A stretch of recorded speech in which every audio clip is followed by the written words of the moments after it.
உலகெங்கிலும் வாழும் அனைத்து ஜோதிட அன்பர்களுக்கும் இனிய வணக்கம். எல்லாம் எப்படி இருக்கீங்க? நன்றாக இருக்க வேண்டும். இன்றைக்கி நம்ம காணொளியில் பார்க்க போவது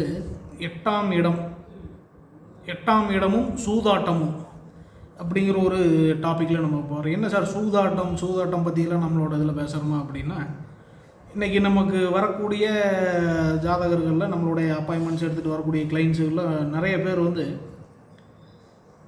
இந்த பெட்டிங், இந்த கிரிக்கெட், ஃபுட்பால், இந்த டென்னிஸ், இந்த மாதிரி நிறையா விதமான விளையாட்டுகள் இன்றைக்கி பெட்டிங் ஆப்ஸ் நிறைய வந்துருச்சுன்னா அதெல்லாம் வரையில் கேட்ட இதெல்லாம் ஒரு சமூக விரோத செயலாக தெரியுது. இதெல்லாம் ஏன் நீங்கள் மேற்கொள்கிறீங்க அதெல்லாம் கேட்டால், இல்லை சார் இன்றைக்கி அதுக்கெல்லாம் ஆப்ஸ் நிறையா இருக்குது, இல்லை நம்ம பே பண்ணி தான் ஆப் வாங்குகிறோம், லீகலாக தான் நடக்குது அப்படின்னு சொல்கிறாங்க. அதுலேயும் பார்த்தீங்கன்னா ஒரு சில ஆப்பெல்லாம் இவங்க 10,000 15,000 உள்ளுக்குள்ளே பணம் கட்டுனா தான் அந்த ஆப்போட லிங்கே உங்களுக்கு கிடைக்கும் அப்படிங்கிற மாதிரி சில பல ஆப்ஸ்லாம் இருக்குது. அதுக்கு தகுந்த மாதிரி அதில் உள்ளே போயிட்டாங்க அப்படின்னா அதில் உலகம் முழுவதும் நடக்கக்கூடிய அனைத்து விளையாட்டுகளுக்கும், அதாவது இந்த பெட்டிங்கே சூதாட்டமே ஒரு விளையாட்டு மேலே பந்தயம் கட்டுறது தான் ஒரு சூதாட்டமாக கருதப்படுகிறது. ஸோ அப்படி வரையில் அந்த ஒரு ஆப்பில் நம்ம பார்த்தோம் அப்படின்னா அதில் உலகம் முழுவதும் இன்றைக்கி என்ன கேம் இன்றைக்கி நடக்குது, ஒரு டென்னிஸ் ஆகட்டும், ஒரு கிரிக்கெட் ஆகட்டும், இப்போ நம்ம இந்தியாவில் நடக்கிற ஐபிஎல் மாதிரி வேறு நாடுகளில் வேறு சில ஐபிஎல்களெல்லாம் நடக்குது. அந்த மாதிரி இருக்கக்கூடிய விஷயங்களுக்கு எல்லாமே இன்றைக்கி பந்தயங்கள் கட்டுறாங்க. எல்லா இடத்துலையும் பந்தயம் கட்டுறாங்க. அதாவது 8ஆம் இடமும் பந்தயமும் அப்படிங்கிறத நம்ம பார்க்குறோம். இந்த பந்தயத்தில் ஜெயிக்கக்கூடிய யோகம், இந்த பந்தயத்தில் பங்கு வருவதற்கான ஆசை வருவது யாருக்கு, இப்படிலாம் நம்ம எடுத்து பார்த்தோம் அப்படின்னா நமக்கு இது ஏன் நம்ம இந்த காணொலியை போடுறோம் அப்படின்னா, இப்போ நம்ம கடைசியாக சந்தித்த ஒரு கிளைண்ட் இந்த மிகப்பெரிய ஒரு பந்தயசாலின்னு வச்சுக்கலாம். அவர் ஒரு பந்தயம் கட்டுற ஒரு உலகத்தில் எங்கே எது நடந்தாலும் அதற்கு பந்தயம் கட்டுவார். ஷேர் மார்க்கெட்டு, இந்த டெய்லி மார்க்கெட், அந்த ஷேர் மார்க்கெட்லேயே டெய்லி ட்ரேட் அப்படின்னு சொல்லிட்டு ஏதோ இருக்கும். அது நம்மளுக்கு அது தெரியாது. நம்ம அதே நேரம் இந்த மக்கள் இதை புரிஞ்சுக்க வேண்டும். நம்ம இதை எதையுமே என்கரேஜ் பண்ண கிடையாது. சூதாட்டம் செய்யுங்கள், சூதாட்டத்தினால பயனடைங்கன்னு நம்ம யார்கிட்டையுமே சொல்கிறது கிடையாது. இருந்தாலும் நம்ம அப்படிப்பட்ட ஒரு நபரை நம்ம சந்தித்தனால அதன் ரீதியாக நம்ம ஒரு பாயிண்ட் எடுத்து இதுக்கான ஒரு வீடியோவை நம்ம கொடுக்குறோம். ஸோ அப்படிங்கிற அந்த பந்தயம் கட்டுதல், சூதாட்டம், நம்மளை பொறுத்த வரைக்கும் அது சூதாட்டம் தான். அவங்க என்ன சொல்கிறாங்க, இதில் தான் சார் நான் சம்பாதிக்கிறேன், எனக்கு இதில் ரெவன்யூவே இதுதான் அப்படிங்கிறாரு.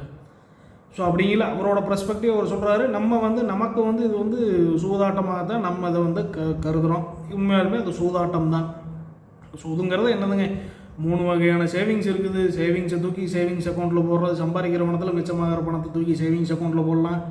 அல்லது இரண்டாவதாக வேறு ஏதாச்சும் ஒரு நல்ல முதலீட்டில் ஏதாச்சும் போடலாம். அந்த முதலீட்டில் போட்டிங்கன்னா குறிப்பிட்ட காலம் கழித்து அது பணமாகும் அப்படிங்கிற மாதிரி இந்த பேங்க்கில் இருக்கிற ஃபிக்ஸட் டெபாசிட்டோ இல்லை நீங்கள் நிலம் மூலம் வாங்கி போடுவதோ அதெல்லாம் வருது.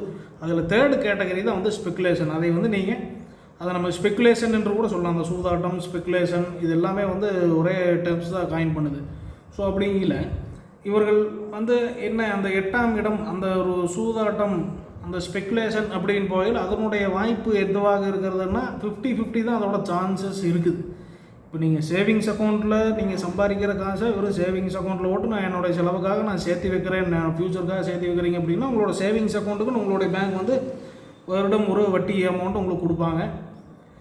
அது ஒரு வகையான சேவிங்ஸ். இன்னொரு விஷயம், அந்த சேவிங்ஸ் அமௌண்ட்டை நீங்கள் தொழிலில் சம்பாதித்த அந்த தொகையை வேறு ஒரு ரீதியாக முதலீடு செய்து வைப்பதோ, இப்போ உதாரணத்துக்கு ஒரு நிலம் உள்ள ஒரு சைட் வாங்கி, ஒரு கிரவுண்டு நீங்கள் இடம் வாங்கி போடுறீங்க அப்படின்னா, இன்றைக்கி ஒரு 10 லட்சம் ரூபாய்க்கு வாங்கி போடுறீங்கன்னா ஒரு 5 வருஷம் விட்டுட்டீங்க அப்படிங்கிற அடுத்த 5 வருஷம் கழிச்சு அது ஒரு 20 லட்சம் ரூபாய்க்கு விற்குது அப்படின்னா அதை நீங்கள் விற்று அந்த 10 லட்சத்தையும் அனுபவித்து மேற்கொண்டு வரக்கூடிய அதன் மூலியமாக வரக்கூடிய லாபம் 10 லட்சத்தையும் அனுபவிக்கக்கூடியது அது ஒரு டைப்.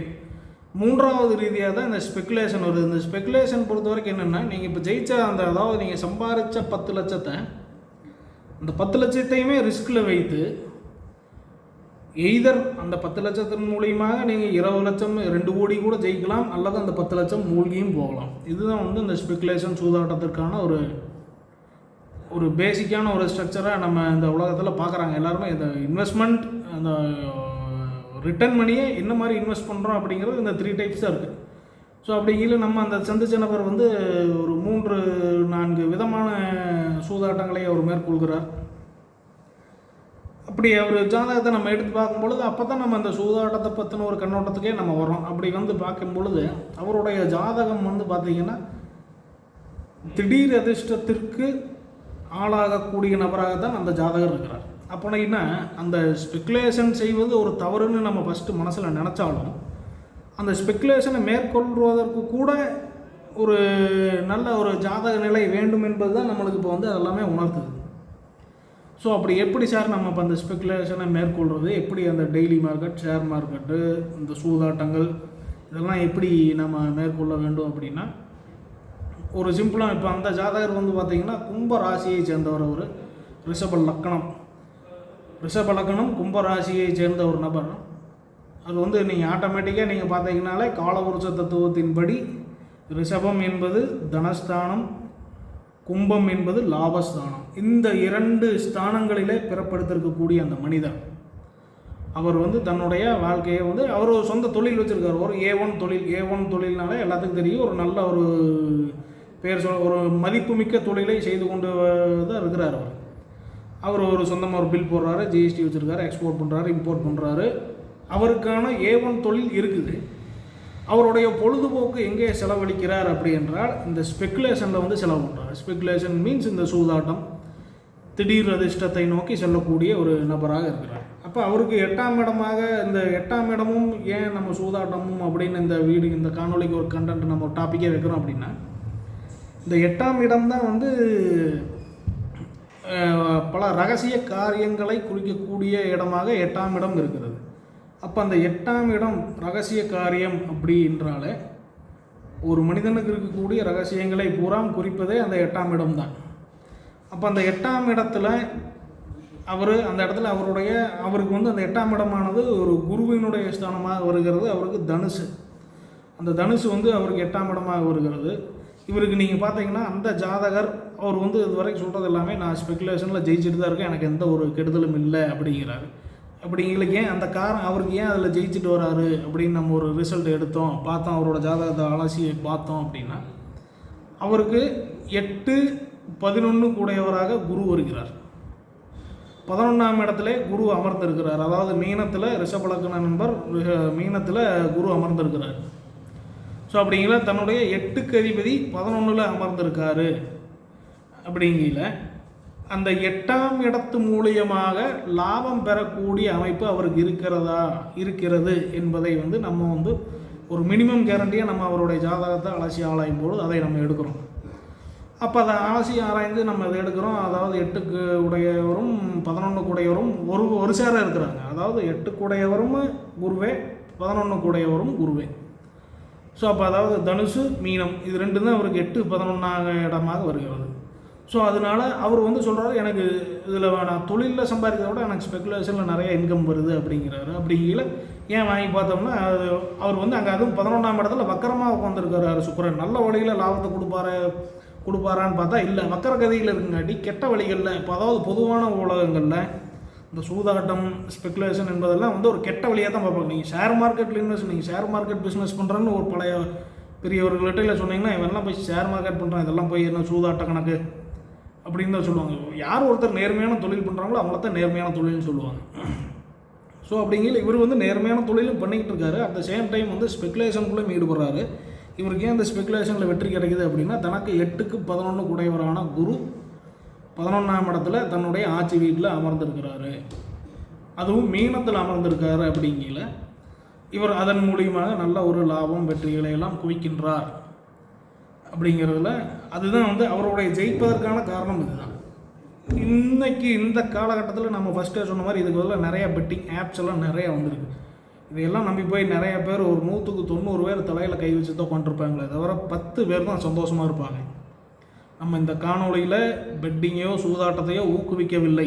எல்லா மனிதரும் நல்லா புரிஞ்சுங்க. உங்களுக்கு பெட்டிங் பண்ணுறது கூட நல்ல கிரகநிலை இருக்குதா என்பதை நீங்கள் தெரிஞ்சு கொள்ள வேண்டும். அதற்கு தகுந்த மாதிரி தான் நீங்கள் உங்களோட பெட்டிங்கையும் மேற்கொள்ள வேண்டும். அவரும் வந்து பார்த்தீங்கன்னா நல்லா எனக்கு நேரம் குறித்து கொடுங்கள், எந்த நேரத்தில் நான் ஜெயிக்கணும், எந்த நேரத்தில் நான் இன்வெஸ்ட் பண்ணணும், எந்த நேரத்தில் நான் இன்வெஸ்ட் பண்ணக்கூடாதுங்கிறதுல நம்ம வந்து அவங்களுக்கு டைம் சொல்லிட்டு குறித்து கொடுத்துட்ருக்கோம். ஸோ அப்படிங்கிற எல்லாரும் இன்றைக்கு உலகத்தில் எல்லாத்து கையிலையும் ஃபோன் இருக்குது. எல்லாருமே அந்த கிரிக்கெட்டுக்கான IPL நடக்கையில பெட்டிங் எல்லாருமே கட்டுறாங்க. 1000 ரூபா 2000 ரூபாயிலேருந்து 10 லட்ச ரூபா 20 லட்ச ரூபா வரை கட்டுறாங்க. எல்லாருமே ஜெயிக்கிறாங்களான்னா கிடையாது. ஒரு பொழுதுபோக்காக செய்து கொண்டு இருக்கிறார்கள். அந்த பொழுதுபோக்கு அடிப்படை அப்படியே அதை பொழுதுபோக்காகவே விட்டுட்டா அது வேறு மேட்ரு. சரி சார், நான் மாதம் ஒரு 1 லட்ச ரூபா சம்பாதிக்கிறேன், ஒரு 5000 எனக்கு பொழுதுபோக்காக இது நான் செலவு பண்ணுறேன். ஓகே, நீங்கள் 1 லட்ச ரூபா சம்பாதிக்கிறாலும் ஒரு 5000 தொலைச்சா தப்பு இல்லை. சம்பாதிக்கிறதே நான் 25,000 தான் சம்பாதிக்கிறேன், 5000 நான் பெட்டிங் பண்ணுறேன் அப்படின்னா அது மிகப்பெரிய தொகை. அப்படி இருக்கும் தருணத்தில் இந்த பெட்டிங் செய்யக்கூடிய நபர்களெல்லாம் இது வரைக்கும் நம்ம ஜோதிட உலகத்தில் யாருமே இந்த பெட்டிங் சம்மந்தப்பட்ட விஷயங்களுக்குன்னா ஒரு அறிவுரையோ எதுவுமே சொல்லியிருக்க மாட்டாங்க. ஆனால் அதுக்குமே பார்த்தா அதுக்கான ஒரு நேரத்தை குறித்து கொடுத்தால் அந்த நேரத்தில் நீங்கள் அதை செஞ்சால் அதில் வெற்றி என்பதில் இப்போ நம்மளுடைய இந்த கிளைண்ட் ரீதியாகவே நம்ம அதை உணர்ந்திருக்கோம். இப்போ நானும் அது எனக்கும் இது ஒரு பாடம் தான், நானும் இதை உணர்ந்திருக்கிறேன். ஸோ நீங்கள் அந்த பெட்டிங் மேற்கொள்ளும் பொழுது உங்களுடைய ராசியில் உங்களுக்கெல்லாம் அந்த பெட்டிங் ஒத்து வருமா? யாரெல்லாம் இப்போ இந்த பெட்டிங் செய்யக்கூடிய நபர்களாக இருக்கிறீங்களோ உங்களுக்கெல்லாம், அதாவது சின்ன லெவலில் செய்கிறவங்க அது ஒரு பொழுதுபோக்குக்காக செய்கிறவங்க தப்பு இல்லை, இதுதான் என்னுடைய பிரதான வேலையே அப்படின்னு செய்து கொண்டு இருக்கக்கூடிய இந்த காணொலியை பார்க்கக்கூடிய நண்பர்கள், நீங்கள் அதற்கு ஏதுவான ஆளா, நீங்கள் பந்தயம் கட்டுவதற்கு தகுந்த நபரா என்பதை முதலில் தெரிந்து கொள்ளுங்கள். அப்படி அதை தெரிந்து கொண்டாலும் எந்த நேரத்திலே நான் பந்தயம் கட்டினால் அதில் நான் வெற்றி அடைய முடியும், எந்த நேரத்திலே பந்தயம் கட்டினால் நான் தோற்று விடுவேன் என்பதையெல்லாம் நீங்கள் நன்றாக அலசி ஆராய்ந்து நீங்கள் அதை செயல்படும் பொழுது உங்களுக்கு வெற்றி கிடைக்கும் என்பதில் எந்த மாற்று கருத்தும் இல்லை. ஏன்னால் இந்த 8ஆம் இடத்தை பற்றி எந்த ஜோசியாரும் பெருசாக பேச மாட்டாங்க. ஏன்னா அது ஒரு ரகசிய ஸ்தானமாகவே கருதப்படுகிறது. ரகசிய வேலைகள், ஒரு ஆத்மாவனுடைய ரகசியங்கள் பூராமே 8ஆம் இடத்தில் அமர்ந்திருக்கிறது என்பது தான் எல்லாம் அனைத்து மூல நூல்களையும் சொல்லப்படுது. அப்போ அந்த ரகசிய வேலைகளில் வெற்றி காண அதில் அந்த ரகசியம்னால நீங்கள் வெற்றி பெற்றாலும் வெளியே சொல்ல மாட்டீங்க, தோற்று போனாலும் வெளியே சொல்ல மாட்டாங்கிறது அந்த ரகசியம். புரியுதுங்களா? அப்போ அந்த ரகசிய ஸ்தானத்தில் 8ஆம் இடமாகிய அந்த ரகசியம் என்று சொல்லக்கூடிய அந்த ஸ்தானத்தில் அதை வெற்றி பெற வேண்டும் என்று சிந்தனை உள்ளவர்கள் முதல்ல பெரிய லெவலில் பெட்டிங் பண்ணுறவங்க எல்லாரும் இன்றைக்கி அது எல்லாமே நேச்சுரலாக லீகலாகவே நிறைய பக்கம் நடக்குது. இது சாத்தியமாக நமக்கு என்னுடைய ராசி இலக்கணத்துக்கு நான் இந்த ஸ்பெகுலேஷனில் ஜெயிக்க முடியுமா, இல்லை இது எனக்கு இது டைம் வேஸ்ட்டா அப்படிலாம் தெரிஞ்சுக்கிறவங்க, நீங்கள் பெட்டிங் பண்ணுறவங்க யாராக இருந்தாலும் இந்த காணொலியை பார்க்கக்கூடிய ஸ்பெகுலேட்டிவ் ஃப்ரெண்ட்ஸ் நீங்கள் அனைவரும் ஸ்க்ரீனில் போகிற நம்ம நம்பருக்கு ஒரு அப்பாயின்மெண்ட் ஃபிக்ஸ் பண்ணிட்டு உங்களுக்கு இதனால் உங்களுக்கு சாதகம் இருக்கிறதா பாதகம் இருக்கிறதா என்பதை தெரிந்துட்டு மேற்கொண்டு நீங்கள் அதில் பிரயாணிப்பது நல்லது என்பதை நம்மளுடைய இந்த ஸ்ரீ ராயபுரம் ஜோதிட நிலையத்தின் மூலியமாக உங்களுக்கெல்லாம் கூற விரும்புகிறேன். நம்ம முதல்ல சொன்ன மாதிரியே தான், இதை நம்ம யாருக்கிட்டையும் என்கரேஜ் பண்ணல, பெட்டிங் பண்ணுங்கள் ஸ்பெகுலேஷன் பண்ணுங்கன்னு நம்ம யாருக்கிட்டையும் என்கரேஜ் பண்ணல. அதன் ரீதியாக ஒரு கிளைண்ட்டை சந்தித்தோம், அவருடைய ஜாதக அடிப்படையில் நமக்கு இன்றைக்கி இந்த கண்டென்ட் எடுத்து நம்ம இன்றைக்கி இதை பேசுகிறோம். ஆனால் இந்த உலகத்தில் நான் பார்த்த வரைக்குமே எல்லாருமே அந்த பெட்டிங் என்பதை செய்கிறவங்க தான் நிறையா இருக்காங்க. ஸோ உங்களுக்கு ஒரு சின்ன ஒரு லாபம், அதாவது ஒன்றும் இல்லை, ஒரு 1 லட்ச ரூபா நீங்கள் இன்வெஸ்ட் பண்ண அந்த பெட்டிங்கில் ஒரு 1 லட்ச ரூபா போகிற நீங்கள் திருப்பி ஜெயிப்பீங்களா மாட்டீங்களாங்கிறது உங்களுடைய தலையெழுத்து. அப்போ உங்களுடைய தலையெழுத்தை வாசிக்கக்கூடிய நபர் யாருன்னா ஜோதிடர்கள். அப்படிங்கிற நீங்கள் அவர்கள்கிட்ட நீங்கள் இப்போ நம்மளே பேசிகிட்டு இருக்கோன்னா நீங்கள் எனக்கு எப்படி சார் எனக்கு இந்த ஸ்பெகுலேஷனில் இன்ட்ரெஸ்ட் இருக்குது, நான் அதில் ஜெயிப்பேனா மாட்டேனா அப்படிங்கிற சந்தேகங்களுக்கெல்லாம் நீங்கள் நம்ம ஸ்க்ரீனில் போகிற நம்பருக்கு ஒரு அப்பாயின்மெண்ட் ஃபிக்ஸ் பண்ணிட்டு உங்களுக்கான சந்தேகங்களை நீங்கள் தீர்த்துக்கலாம். ஏன்னா உங்களுக்கு அதில் வாய்ப்பு இருக்குதுன்னா நீங்கள் அதை பண்ணலாம், வாய்ப்பு இல்லை அப்படின்னா நீங்கள் அதை விட்டுட்டு வேறு நல்ல வழிகளில் இருக்கக்கூடிய வேலைகளை பார்க்கலாம். யாருக்கெல்லாம் திடீர் அதிர்ஷ்டம் திடீர் பண வரவு இருக்கிறதோ அவங்களெல்லாம் தான் இந்த ஸ்பெகுலேஷனில் ஜெயிக்க முடியும். அதுலேயுமே நம்ம என்டையராக நம்ம சயின்ஸ் இந்த ஃபினான்சியல் இதையெல்லாம் நம்ம பார்த்தோம்னா நம்ம வெறும் மூடநம்பிக்கைக்கு மட்டும் கொண்ட ஜோதிடர் இல்லைங்கிறது நம்மளுடைய சப்ஸ்கிரைபர்ஸ் எல்லாத்துக்குமே தெரியும். நம்ம அந்த சயின்டிஃபிக்கலாக அதை அப்ரோச் பண்ணி பார்க்கும்போது ஸ்பெகுலேஷன் அப்படிங்கிறது 50-50 தான் சான்சஸ். ஜெயிச்சா ஜெயிக்கலாம், போனால் போச்சு. நீங்கள் 10 லட்ச ரூபா சம்பாரிச்சு அதில் உள்ள முதலீடு போடுறீங்க, அது மேபி அந்த 10 லட்ச ரூபா 2 கோடி ஆகலாம், ஆச்சுன்னா சந்தோஷம். இல்லைன்னா அந்த 10 லட்ச ரூபாய் முடிஞ்சு போச்சு, அடுத்த வருஷத்துக்கு உங்களுக்கு செலவுக்கு பணம் கிடையாது. இதுதான் ஸ்பெகுலேஷன். 50-50 சான்ஸ் தான். 50 loss entire loss, 50 gain super gain.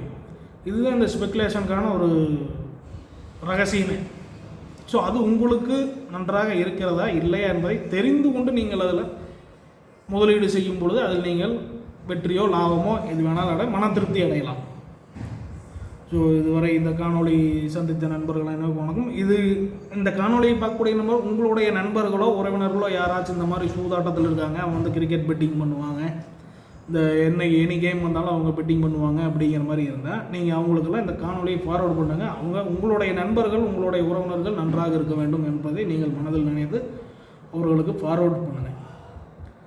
யாரோ ஒருவருக்காச்சும் நம்மளுடைய காணொலியின் மூலியமாக அவர்கள் நன்றாக இருக்க வேண்டும். நன்றி, வணக்கம், வாழ்க வளமுடன்.